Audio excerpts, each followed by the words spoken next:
So good day everyone, I am General Encabo, the ambassador for Group 1, and today we will be talking about domestic violence. So what is domestic violence, DI?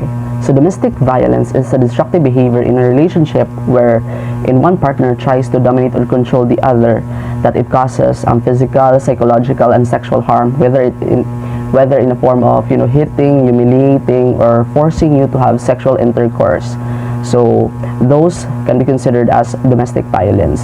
So you might be asking right now, what are the root causes of domestic violence? So research have shown that these are the root causes of domestic violence. So first is societal influence. So when we say societal influence, domestic violence is a learned behavior daw. So when we say learned behavior, in other words, people learn to be violent people learn to be violent from the household, community, and the society that they live in. So when people witness violence, they model the same behavior. So next is childhood history of being abused. So according to the research, according to the available research trusted source, people are more likely to become abusive if they have experienced being abused. So many perpetrators of domestic violence were abused as children. So they may grow up believing that violence is a reasonable way to address conflict. Next is poverty and unemployment. So according to a research here, according to RISE 2019, poverty is associated with domestic violence. Poor households show higher rates of domestic abuse. Women in households with low incomes are 3.5 times more likely to experience domestic violence than women in slightly better off household. So ngano di ay? Because it prolongs women's exposure to abuse by reducing their ability to live in that kind of relationship. Kay lagi, if a woman doesn't have the capability doesn't have the money and capability to live the relationship, then di jud siya kabiya, especially if wa siya kwarta, and in the context of being a mother, di ba, she cannot really support her children, di ba, if wa siya kwarta. So agwantahon na lang niya to stay in that kind of relationship kaysa lagi wa siya mahimo kay wala siya kwarta. Next is substance abuse. So alcohol and drug consumption is more closely associated with violent behavior than any other substances. In fact, severe alcohol intoxication and drug abuse by the perpetrator plays a part in nearly half of all violent crimes and sexual assault. So this really shows that there is a link between the consumption of drug and alcohol to domestic violence. Next is cultural beliefs that reinforce traditional values.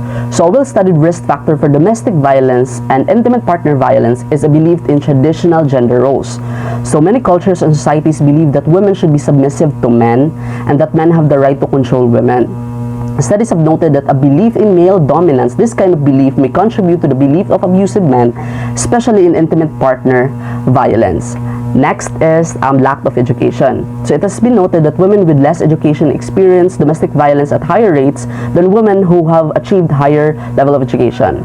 But this does not mean that people with high level of education or those who are able to finish their education cannot be subject to domestic violence. It simply means that the risk of being a victim of domestic violence is greater for those with less than a high school or college education. So the common belief manggod is that with other levels of education, women are more empowered. Those with lower levels of education may end up being a victim of violence due to being scared of their partner. Next is jealousy. So while mild feelings of jealousy are common in a relationship, it can become a major red flag in the context of abusive relationship. So jealousy can have dangerous implication. It is the third most common motive for murder. So this controlling behavior can escalate quickly, leading to tragic outcomes such as domestic violence and homicide. So lastly, young couples. So domestic violence is common to young couples. So according to the study conducted by Song Hae Kyo, wife batters or abusers tend to be younger, because parenting at a young age when a person is yet to learn the skills can lead to aggression, anger, and frustration. So now let's proceed to the impact of domestic violence. So first is emotional and psychological impact. So they may develop fear, learned helplessness, post-traumatic disorder, and depression. Next is dissociation. So dissociation usually refers to daydreaming or being absent-minded. In a more complex situation, dissociation may affect the individual's capability or ability to live in the real world by not being able to focus to work-related duties or school works. Next is substance abuse. To cope up with the trauma, they would use or usually or oftenly use drugs and alcohol to have a moment of relief. So next is isolation from the society. So they would isolate themselves from the society because of being afraid, having anxiety and depression. So next is self-injury and suicidal thoughts. They would develop suicidal thoughts and would think of harming themselves na dayon. So next is problems with trust and intimacy. So they would develop trust issues na dayon with people around them. Next is they can become perpetrators because obviously they were abused, no, they might become abusers na dayon in the future. So finally, physical injuries, the most common impact of domestic violence, especially when it comes to physical abuse. So now let's proceed to the final part of our discussion, which is the solutions. So first is rehabilitative counseling. So this would solve the root causes of societal influence, childhood history of being abused, and substance use. So under the Republic Act of 9262 or VAUSI Act of 2004, it mandates the DSWD to develop and provide rehabilitative counseling and treatment of offenders towards constructive ways of coping with anger, substance addiction, and trauma. Next is livelihood skills and training program. So this would solve the root cause of poverty. So TESDA has been providing livelihood skills training for women to empower them and expand their opportunities for social and economic development. These livelihood training sessions lessen their economic dependence on their partners and thus made them less vulnerable to domestic violence. So next is domestic violence education and protective program. So this would solve the root cause of cultural belief that reinforce traditional values. So under the VAUSI Act of 2004, the DSWD provides program designed to educate and empower women about domestic abuse. Next is psychotherapy, and this would solve the root cause of jealousy. So psychotherapy is often an effective treatment for jealousy, working with a therapist to process or to help them to process painful emotions and reframe negative thoughts that affect their behavior. Next is a marriage preparation program.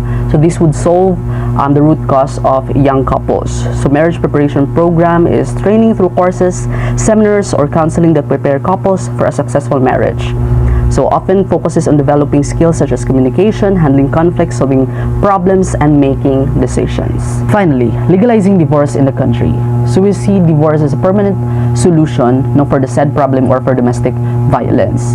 Now, if such cases or if such issue cannot be handled by simple campaigns or programs that we have mentioned, then we should use the civil court to our advantage in protecting the women who have always been disrespected and beaten up by their partner, because everyone deserves to be loved and respected, and everyone deserves a new beginning.